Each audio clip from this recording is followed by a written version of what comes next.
Ayan, hello po. Magandang umaga, magandang gabi. No, kung nasang panig tayo ng mundo, ayan. Sana po'y nasa maayos kayong kalagayan sa pagpapanood ng bagong video natin. Ngayong gabi ito, ayan, gabi na po ha. Ngayon po ay July 2nd pa rin. At yan, yes, kami po'y natuloy, ayan. God bless po sa lahat ha. O, ayan. At kung nakakita nyo, hindi pa nakakayos sa ating mga bracelet kasi nandun pa sila sa aking bag. O, diba? Dinala ko silang lahat. Walang maiiwan. Pati yung mga order. O ayan, kung nakita nyo, wala talaga. Bakante. Si pink butterfly lang yun nandun. Saka itong mga kristal lang ang mga naiwan. O ayan. Napakaswerte, no? Ng mga mag-order at yun pong lahat ay mga na-blessed. Salamat po muli ha sa inyong paghihintay. Ayan. Maraming salamat po. Oy, una palang card ha, meron tayong 10 of Swords, tapos meron tayong 10 of Cups. Ayan. Check pa natin, Napakainit kanina, grabe. Tapos biglang umuulan. And then meron tayong 4 of Cups, unpredictable, ang mga weather natin ngayon. Sige, tingnan pa natin.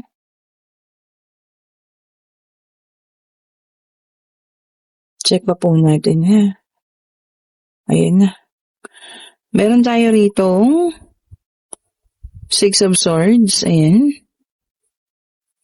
Meron tayo rito 7 of Cups. Okay po. Meron tayo dito 5 of Cups. Ayan. Oh, talaga naman. Tignan nyo. Merong the Tower. Balik natin yun ha, kasi isa na lang yung ating kailangan. Ayan, so meron tayong the Tower dyan. And meron tayo rito 8 of Wands. So, ayan, kompleto na po ha. Ito naman, bakit naman ganito ang pangyayari ito? Betrayal. Meron na naman backstabbing na magaganap dito ha. Ito yung mga taong, alam niyo yun, tawag dito, hinuhusgahan kayo. 'Di ba? Kahit ang gusto mo lang naman ngayon ay patanahimik, no? At ginagawa mo lang yung sarili mong buhay. Kumbaga, inaayos mo lang. Kumbaga, tuloy ka lang sa pagtatrabaho. Wala ka naman nagiging problema, sa sarili mong buhay. Pero problema ka ng mga taong ito. Ayan ha. Sobrang husgahan ka nila dahil lamang mo sa mga pangyayari sa mga nakaraan mo. May mga bagay ka nagawa na pinagsisihan mo naman, pero kung ikaw ay kanilang itrato, ganun-ganun na lang, na para bang sila ay walang pagkakamali. Nakakalungkot sa'yo ang bagay nito ha. Ayan, panghusga nila, pangmaliit nila, pagpapaalala sa lagi dun sa maaring may kamalian kang nagawa rin naman, Pero mo yun, palanatiling mo sa ng pamilya, yun ang priority mo sa ngayon. Napakatama po nun. Okay po, at huwag kayong malungkot, no? Kung lagi kayong ng mga taong ito, yung tawag dito, dinadown, tapos sinusgahan kayo na para bang kilala yung buong pagkatao ninyo, di ba? Huwag kayong malungkot. Hayaan nyo sila. Pwede kasing, alam mo yan, hindi lang naman basta-basta ganun yun eh. May kasamang pang-iinggit na rin yan, or may kasamang inis, no? Dahil siguro nagbago ang buhay mo kahit ganun yung nagawa mo nung nakaraan, meron kang maling nagawa nung past, at pilit mong itinatama sa ngayon. Diba? Oh, yan ha. Ilang tao po yan, Mga yan, backstabber. Okay po. So, kayo po yung mag-ingat, ha. Marami naman kayong choices dyan. Pwede nyo piliin silang inyong kausapin o hindi. Pero pwede nyo rin piliin sila po, hayaan nyo na. Diba? So, kayo po ay mamili. Grabe, no? Hinuhusgahan nila yung pagkatao mo dahil lamang sa isang mali. Sa isang pagkakamali siguro na iyong nagawa. Feeling na nila, yun ka na. Feeling nila wala nang pagbabago. Ano yun? Diba? Ang tao po hanggang may buhay, may pag-asa po yan. Kung mayroon man pagkakamali from the past, pinilit mong itinawid. Diba? So, ngayon, parang hindi okay sa kanila kasi ginudge ka na nila na ganun ka. Diba? So, sana po, no, huwag tayong gumaya sa mga ganong tao. Talagang tinitignan lamang yung kasiraan ng isa. And we have here the Eight of Cups. Ayan, sabi niya rito, no? Self-discovery. Marami ka pang malalaman tungkol sa iyong sarili. Diba? Ibig sabihin, marami ka pang kakayahan na malalaman. Kaya kung ano man yung nakaraan na yun, tapos na yun, hayaan mo na, ha? And we also have here the Five of Pentacles. Ayan. Sabi niya rito, no, kung pakiramdam mo ang mundo ay against sa'yo, hindi po, ha, sila lang yun. Sila lang yung gumagawa nun. Kaya ganun ang panghuhusga sa'yo.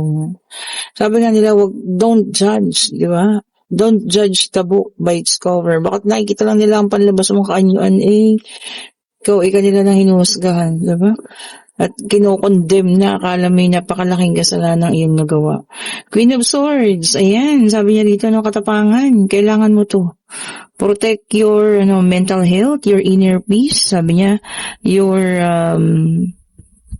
kung ano man yung meron ka ngayon, protektahan mo po, ha, huwag kang paapekto sa kanila. Diba? Huwag kang magpa-apekto sa panghusga nila, lalo na't hindi naman nila alam yung buong katotohanan. And we have here the King of Cups. And sabi niya rito, no, napaka, mo naman, family-oriented. Wala kang iniisip ngayon, kundi pamilya lang. Tapos kung ano-anong mga salitang diba? Na mumutawi sa kanila mga labi. Chismis, kwento. Ay, ang daan ito. Pero huwag na natin pigilan. Ayan, ha. And we have here the Three of Wands. Ayan. Moving forward. Tama. Diba? Pwede kang magsimula muli at iwanan mo tong mga taong ito. Kasi kung meron ka mang pagkakamali na gawa noon at hindi nila kayang tanggapin at ikaw ay hinuhusgahan nila ngayon, hayaan mo sila. Diba? Huwag kang malungkot. Sabi ko nga kanina, huwag kang makalungkot. Kasi lahat ng tao ay nagkakamali. Diba? Ang Panginoon nga nagbigay ng isang chance para kay Mary Magdalene, diba? So, wala silang karapatan para ikaw ay husgahan kung meron ka mang nagawa, And we have here the Knight of Pentacles. Ayan. Sabi niya rito, patient and practical ka na ngayon. Yan, tama yun. Habaan mo lang yung pasensya mo sa kanila. At wag mong, tawag dito, patulan. Kahit kapatol-patol na yan, diba? Hayaan mo lang sila, diba? Kasi someday, marirealize din nila yung mga pagkakamali nilang yan. And we have here the Ace of Pentacles. Ayan, financial blessing. Para sa lahat po ito, ha? Para ipang paparating para sa inyo. Financial blessing. Diba? And meron man tayong Knight of Wands. Ayan. Sabi niya dito, may mga energies ka na mauubos lamang. Siguro wag mo na silang pansinin pa. Kasi alam mo yun, pag-uubusan mo sila ng lakas, ng enerhiya, na hindi naman po dapat. Diba? Marami ka pang dapat pag-isipan, marami kang dapat na pagtuunan ng pansin. Wag po sila. Hayaan mo sila. Hayaan mo sila sa mga ginagawa nila po. And tingnan natin ito, ha. Itong pangatlong deck of cards, pwedeng sa'yo, pwedeng sa kanya, pwedeng kung kanina man. Take only what resonates pa rin. And we have here the Two of Wands, so fire sign, Aries, Leo, and Sagittarius. Ayan. Itong maganda, goals. Ayan. Ayan na lang ang sundin natin, yung may mga pangarap. Ayan, pangarap natin sa buhay. Sana makuha, ma-achieve kung ano man itong pangarap na ito, ha. Diba? At lahat naman po ay makukuha sa pagsisipag. Siyempre, dasal, At siyempre, yun nga, yung goals mo, yung pangarap mo. And we have here the King of Cups, water sign naman. So, fire and water na, Cancer, Scorpio, and Pisces. Ayan. Yung iba naman po sa inyo, ha, emotionally stable na. Wala nang sakit na nararamdaman. Stable na raw po. Kung sino man yan, ha. Keep going, sabi nga, At talagang magpakatatag. And we have here the Page of Swords, air sign, Gemini, Libra, and Aquarius. So, fire, water, and air, tagi-tagisa. Sabi niya rito, no, negotiation, may mga magne-negotiate dyan. Business ba ito? Or may pag-uusapan, personal man yan, ano? Tungkol ba yan sa pag-ibig o kung ano man. So, pag-uusapan na raw po ng maayos, negotiation na. Siguro, tama na rin yan, ano? Yung mga pasaring, siguro kailangan na rin mag-usap ng maayos pa. Para kung ano man yun, parehas na kayo makapag-move forward. Oh, di ba? Or kung ano naman business, baka may itatayong business, ano? And we have here the Page of Pentacles, Earth sign. So, kompleto po sa unang latag, ha? Ang mga Earth sign naman ay Taurus, Virgo, and Capricorn. Ayan, manifestation. Ano itong minamanifestate nyo? Minamanifestate nyo raw. Minamanifest. O, yan. Ano itong minamanifest ninyo or inyong kahilingan. So, ayan na. Makukuha na. Ibibigay na. O, diba? Saluhin na. Andyan na po, ha? And we have here the Lovers, air sign ulit. Ayan. New love, o potential new love, ha. May bagong paparating na bagong pag-ibig para sa inyo. Pwede niyong entertainin, pwede rin namang hindi. Depende po sa inyo, ha. Hindi naman yung sinabing ito po talagang siya na. Kumbaga, a new love, pwede niyo mong pag-aralan, pag-isipan mo ng mabuti, diba? And we have here the Ace of Wands, a fire sign ulit yan. Na naka-reverse. Oh, sabi niya rito, no? Ayun nga, weighing down. O, yung iba talaga sa inyo, no? Talagang kung mahatulan kayo ng mga ibang tao, ganun-ganon na lang. O, diba? Porque ba mahirap ka, diba? Tapos kung ikaw i-judge ka, ganun-ganon na lang. And we have here the Judgment, fire sign, o, naka-reverse. Sabi niya rito, no? Trouble, o, ingat po, baka kayo mapa-trouble, ha? Ingat. No, baka bukas yan. So, mag-ingat kayo, ha. Iiwas niyo yung sarili ninyo. Mahirap din. Kasi hindi mo alam kung anong nasa isip ng mga taong, baka mamaya saktan ka, diba? Oh, iwas-iwas, ha. Huwag masyadong matapang, sabi nga. And we have here the Five of Swords, air sign ulit. Ayan. Past resentment, naka-reverse kasi. So, meron pa yung mga, mga pakiramdam or mga damdamin ng nakaraan, hindi na ilalabas. Ano ba ito? May mga galit pa ng nakaraan. Siguro kailangan ilabas na yan, diba? Para talagang matapos na rin. Kung ano man po kailangan na talaga siguro kagaya kanina, no? Pag-usapan, makipag-negotiate na para matapos na po, ha? Huwag na nating kimkimin pa yung mga sama ng loob na yan. Pakawalan na. Para alam niyo yun, lahat ng swerte makarating po sa inyo, no? At ito na ang ating yes and no card. Kayo po yung magtanong na, ha? Pag-ibig pangyayari, financial, kung alam mo gusto mong malaman, ayan po. Nagtanong na kayo, ha? Divine Universe, ano bang sagot mo sa kanilang katanungan po? Ano pong inyong kasagutan? Ayan, isa lang po, ha? Ayun na.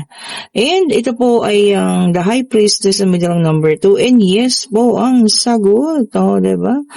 Yung iba naman dito sa inyo, no? Emotional stability. Yun ang maganda. So, stable na. Ibig sabihin mo, naka-move forward na. Hindi na nasasaktan. Masaktan man, pero hindi na ganun kagaya sa dati. O, diba? Kasi po, moving forward na. O, ayan ha. Kung nagugustuhan nating reading, pa-like, pa-share, pa-subscribe, and hit the notification bell para lagi kayong updated sa mga bagong videos na nire-release natin. At sa lahat ng gusto ng ating private reading para sa Friday, kayo po yung mag-chat na, ayan, at para mabigyan kayo ng slot. At sa lahat ng gusto umorder ng mga bracelet, wala pa sila dyan.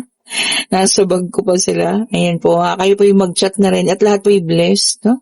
Napakaganda, napaka-solemn. Blessed po silang lahat, ha. Okay po, and at kung kayo nasa situational reading natin, na grabe yung panghuhusga sa'yo ng tao ngayon, dahil lamang sa isang kasalanan, siguro nga baka maliit na kasalanan lang ito, pero kung husgahan ka nila, sabi nga nila, gumawa ka ng 100 kabutihan, pero magkamali ka ng 1 beses, mas natatandaan pa po nila yung pagkakamali mo ng 1 beses at nakakalimutan nila yung kabutihan mong ginawa. Diba? Hayaan mo lang sila. Matututo at bibigyan ng leksyon ng Panginoon yung mga yan po. Ha? Okay po, thank you so much po ulit for watching. Stay safe po sa lahat. Ingat po kayo, ha? Bye-bye po sa inyo.